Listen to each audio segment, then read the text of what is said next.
박규락 교수입니다. 북한은 2019년 11월 28일 오후 4시 59분경 함경남도 영포 일대에서 동해상으로 방사포 2발을 발사했습니다. 이 방사포의 고도는 약 37km, 최대 비행거리는 약 380km로 드러났는데 이것을 남쪽으로 방향을 돌린다면 대구 이북의 모든 지역을 타격할 수 있습니다. 이번에 방사포 사격에서는 연발 사격 능력이 크게 개선된 것으로 보입니다.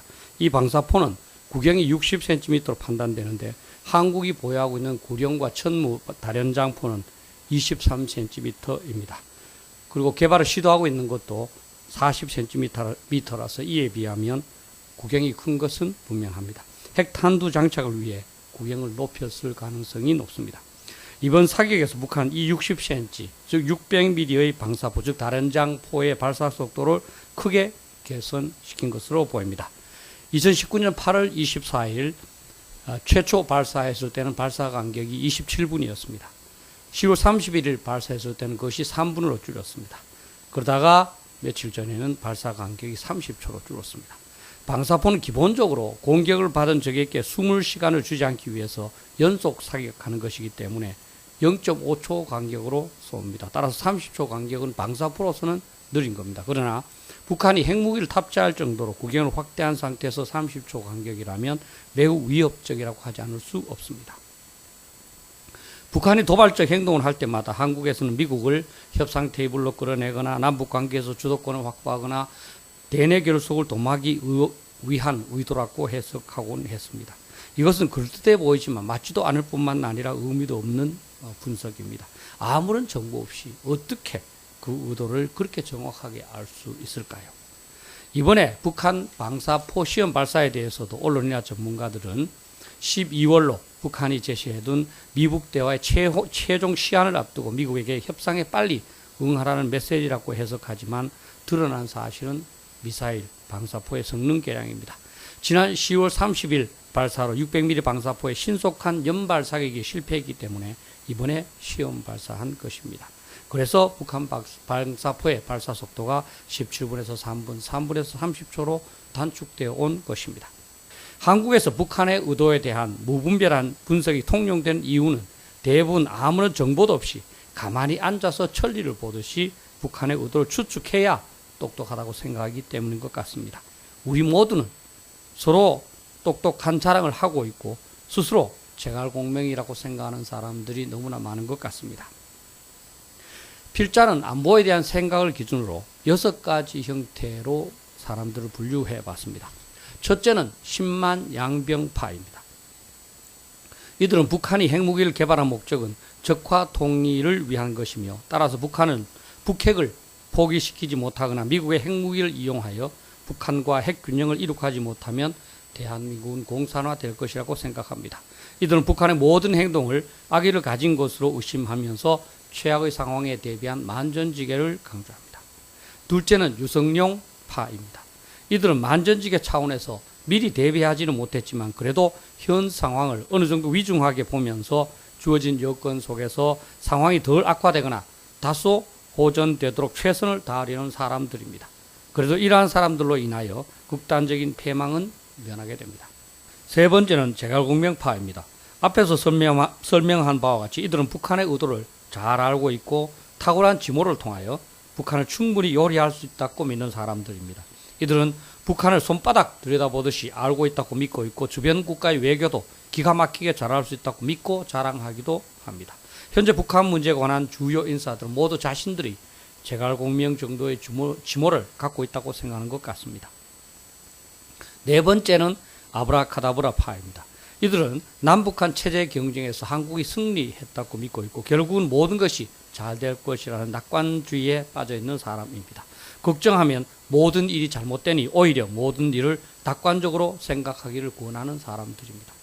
다섯 번째는 콩깍지파입니다. 이들은 남녀가 눈에 콩깍지가 씌어 무조건 좋은 면만 보면서 살아가는 사람들처럼 현실을 냉정하게 파악하고자 하지 않고 무조건 대통령이 마음에 드니 그의 말이 맞을 것이라고 생각하는 사람들입니다. 대깨문이라고도 합니다. 이들은 대통령이 말하는 전쟁은 없다, 평화시대가 도래했다는 말을 전적으로 믿고 안보 걱정은 기우라고 생각합니다. 여섯 번째는 깡통총각파입니다. 이들은 당장 먹고 살기도 바쁜데 먼 미래까지 걱정할 여유가 어디 있냐면서 아무런 고민 없이 자신의 일에만 충실한 사람들입니다. 대부분의 정부는 10만 양병파와 유성룡파가 다수를 차지하면서 제갈공명파가 일부 존재하는 조합을 이루게 됩니다. 그런데 현 정부를 구성한 인사들을 보면 10만 양병파는 전혀 없고 유성룡파도 눈을 뜨고 찾아봐도 없는 것 같습니다. 대부분이 제갈공명파나 아브라카다브라파이고 콩깍지파도 적지 않은 것 같습니다. 심지어 일반 국민에게나 볼 수 있는 깡통 총각파도 상당한 것 같습니다. 그러니 우리나라의 국가안보 정책이 어떻게 올바른 방향으로 진행되겠습니까? 문제는 현 정부에서 제갈공명파들이 노력하던 바가 지금까지 하나도 이루어지지 않았다는 것입니다. 그들은 지금까지 정부가 북한을 전혀 모르는 상태에서 대북 정책을 잘못 전개했다고 비판하면서 북한을 잘 아는 제갈공명의 지문을 갖춘 그들이 주장하는 대로 하면 북핵 폐기는 물론이고 남북 통일도 금방 이루어진다고 주장했었습니다. 그래서 그들은 권력을 잡자마자 전혀 새로운 대북 정책을 강구하기 시작했습니다. 북한을 압박하던 지금까지의 접근에서 벗어나서 북한한테 무조건 잘해줬고 그렇게 하면 핵무기를 폐기하는 것은 물론 평화도 금방 도래한다고 말했습니다. 그러나 결과는 전혀 그렇지 않습니다.